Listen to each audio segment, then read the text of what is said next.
ఓం వం వంద్యాయై నమః. ఒక్కసారి ఉచ్చారణ జాగ్రత్త చూడండి. ఓం వం వంద్యాయై నమః. వంద్య ఒత్తు ఉండదు. ఒత్తు వచ్చిందంటే అర్థం అనర్థం అవుతుంది. వంధ్య అని ఒత్తితే గొడ్రాలు పిల్లలు లేనిది. వంద్య అని ఒత్తు లేకపోతే నమస్కారం అందుకోవడానికి తగినది, పూజార్హురాలు, నమస్కారార్హురాలు అని అర్థం అన్నమాట. అందుకే వంద్యుడు వందనమును పొందదగినవాడు, జగద్వంద్యుడు జగత్తు చేత పూజింపబడేవాడు, జగద్వంద్య జగత్తు చేత పూజింపదగినది. ఇవన్నీ అక్కర్లేకుండా వంద్య, వందారు జనవత్సల, ఇవన్నీ మనకి లలితా సహస్రనామంలోని గొప్ప మంత్రాలు. వంద్య నమస్కారము అందుకొనడానికి తగినది. అమ్మవారి దగ్గర ఎంత దివ్యశక్తి ఉన్నదండి. చరాచర జగత్తంతా వ్యాపిస్తున్నదా. మహాకాళి రూపంలో, మహాలక్ష్మి రూపంలో, మహాసరస్వతి రూపంలో, త్రిమూర్తుల రూపంలో, సురసిద్ధ సాధ్య నర కిన్నర పన్నగ యక్ష చారణాసుర విద్యాధర గంధర్వాది జాతుల రూపంలో, ఈ చరాచర ప్రకృతి రూపంలో ఉన్నదంతా అమ్మవారే. ఈవిడ తప్ప మరొక శక్తి లేదు. అంతటి విశ్వవ్యాపిని, సర్వవ్యాపకానంత దివ్యశక్తి కలిగిన అమ్మ కంటే ఈ లోకంలో పూజార్హురాలు మరెవరున్నారు? అంచేత అమ్మవారు వంద్య, నమస్కారమును అందుకోవడానికి అర్హత ఉన్నది, తగినటువంటిది. దీనికి బీజము వం అనే బీజం. ఓం వం వంద్యాయై నమః. అత్యద్భుతమైన కీర్తినిచ్చేటటువంటి మంత్రం. ఎందుకో తెలియదు కానీ కొంతమంది ఎన్ని మంచి పనులు చేసినా రావలసిన కీర్తి ఉండదు. ఒక్కొక్కడికి ఏమీ చేయకపోయినా కీర్తి వస్తుంది. వాడి అదృష్టం అది. మనం చూస్తూనే ఉంటాం కదా. పాపం చిన్నప్పటి నుంచి కష్టపడి చదువుకుంటారు ఒక్కొక్కళ్ళు. ఎంత గింజుకున్నా వాడు, ఎంత పాండిత్యం ఉన్నా వాడికి పేరు రాదు. ఒక్కొక్కడు అటు ఇటు కాకుండా మహాపాండిత్యం ఉంటుంది, అలాగని కీర్తి రాకుండా ఉండదు, కీర్తి గొప్పగాను రాదు, మధ్య రకంగా ఉంటుంది. ఇవన్నిటికీ కారణాలు ఏమిటంటే వారి వారి ఉపాసనా బలాలు. ఈ జన్మలోనే చేయక్కర్ల ఉపాసనలు అంటే పూర్వజన్మలో చేసినవి కూడా ఇప్పుడు మనకు వస్తాయి. 10 ఏళ్ల క్రితం చేసినవి రాబోయే 10 ఏళ్లలో మనం అనుభవిస్తూ ఉంటాం. కాబట్టి మానవుడికి కీర్తి రావడానికి కేవలం డబ్బో, పాండిత్యమో, ఇంకోటో ఉంటే ఉపయోగమే లేదు. నేను చదువుకున్నాను, నాకు ధనం ఉంది కాబట్టి కీర్తి రావాలన్నంత మాత్రం చేత రాదు. దానికి దైవబలం కావాలి.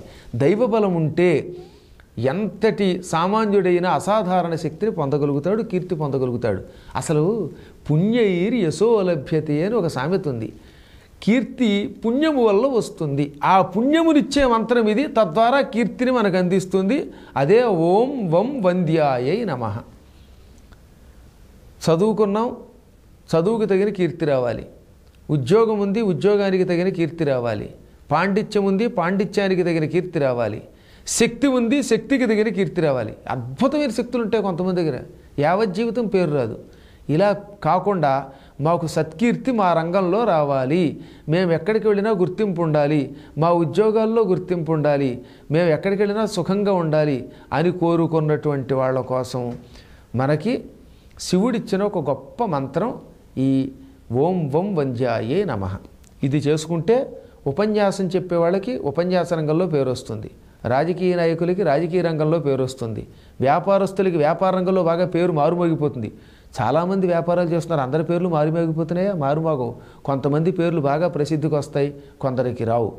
ఇలాగ ఆయా రంగాలలో ఏ రంగంలో ఉన్నా తమకి మంచి పేరు వచ్చి, కీర్తి వచ్చి, తద్వారా అభివృద్ధి పొందాలి అని కోరుకున్నటువంటి వారికి వరం ఇచ్చేటటువంటి మంత్రం ఇది.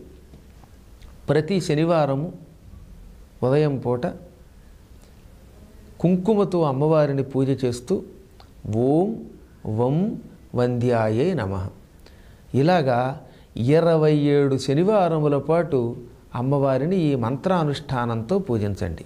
గుర్తుపెట్టుకోండి, లలితాదేవి పటం పెట్టుకుని లేక చిన్న విగ్రహం పెట్టుకుని కుంకుమతో పూజ చేస్తూ రోజుకు 1000 సార్లు చొప్పున ఈ మంత్రాన్ని అనుష్ఠానం చేస్తూ 27 శనివారాలు చేయండి. నెల 4, 5 శనివారాలు వస్తాయిగా, ఆ శనివారం ఒక్కరోజే, అది కూడా సూర్యోదయ సమయంలో కుంకుమతో పూజించండి. 1000 సార్లు జపం చేయండి. విడిచిపెట్టకుండా, అంటే మధ్యలో ఆపకూడదు. 27 శనివారాలు చేయండి. ఒక్క ఆడవాళ్ళకి మాత్రం బయట ఉంటే ఆ శనివారం మానేసి తర్వాత శనివారం మళ్ళీ కొనసాగించవచ్చు. ఎంచేతంటే అది శరీర ధర్మం కనుక.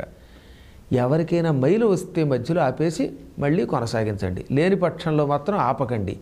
27 శనివారములు ఈ మంత్రానుష్ఠానం చేసిన వారు ఆయా రంగాలలో అత్యద్భుతమైన కీర్తి పొందుతారు. మరొక్కసారి మంత్రాన్ని ఉచ్చరించుకుందాం. ఓం వం వంద్యాయై నమః.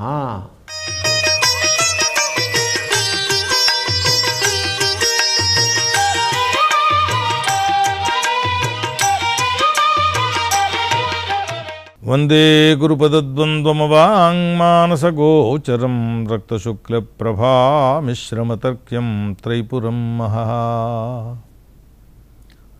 లోకంలో కామము అనేది ఒక పురుషార్థం. అంటే లోకంలో మనకి సామాన్యంగా కామం అనేటప్పటికీ స్త్రీ పురుష సంబంధమైన కోరిక అని అనుకుంటారు. అది ఒకటే కాదు, కటిక బెల్లం తినాలని కోరికుంటే అది కూడా కామమే. అయితే ఈ కామమునకు ప్రయోజనం ఏమిటి అని కోరిక ఉండాలి. కోరిక లేకుండా ఎవడు ఉండడు కూడా, ఉండడం కుదరదు కూడా. మోక్షం అది కూడా ఒక కోరికే కదా.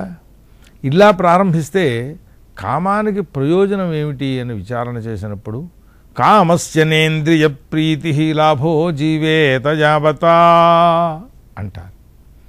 కామమునకు ఇంద్రియ ప్రీతి కలగడం ఒక్కటే ప్రయోజనం కాదయ్యా అని.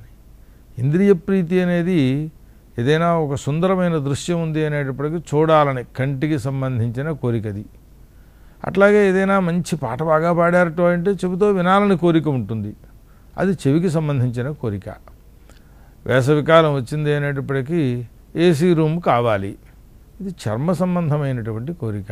ఇట్లా ఒక్కొక్క దానికి ఒక్కొక్క ఇంద్రియమునకు ప్రీతిని కలిగింపచేసే శక్తి ఉంటుంది. వాటినే విషయ సుఖములు అని పిలుస్తాం. ఈ ఇంద్రియ ప్రీతిని కలిగింపచేస్తాయి అవి.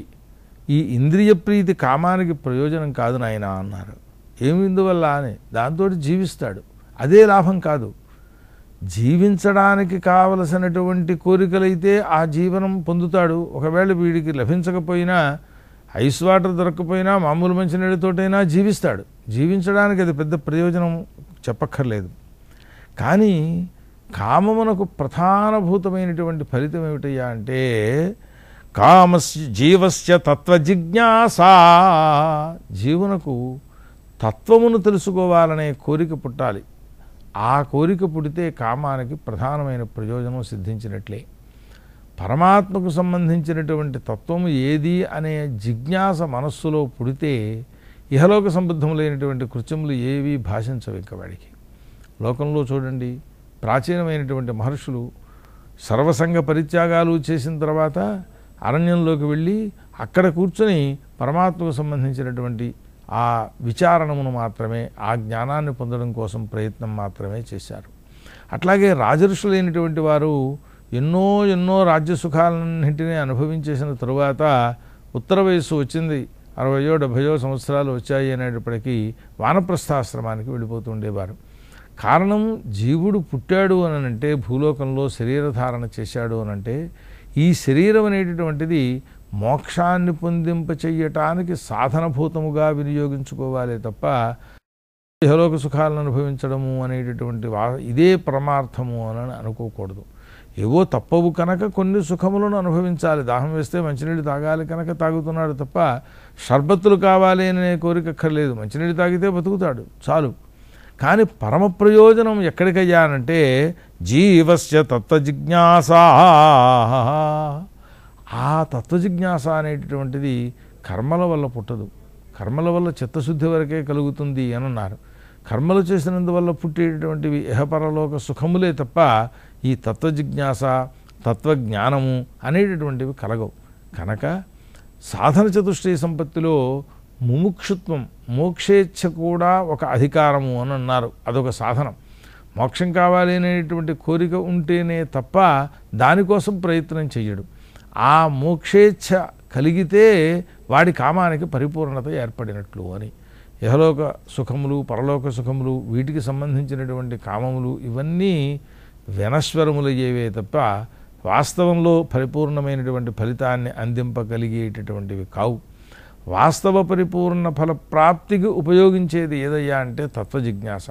అది కలిగిన తరువాత మాత్రం ఇహలోక సంబద్ధమైనటువంటి విషయాలు కానీ పరలోక సంబద్ధములైన విషయాలు కానీ ఇవన్నీ అనిత్యములు అనేటటువంటి విషయం పూర్తిగా మనసుకు పట్టి వాడు ఉత్తమోత్తముడు అవుతాడు. కనుక కామానికి ప్రయోజనం ఏమిటయ్యా అంటే ఇంద్రియములకు సంతుష్టిని కలిగింప చేసుకోవటం ఒకటే లక్ష్యము అని మాత్రం అనుకోకండి నాయన.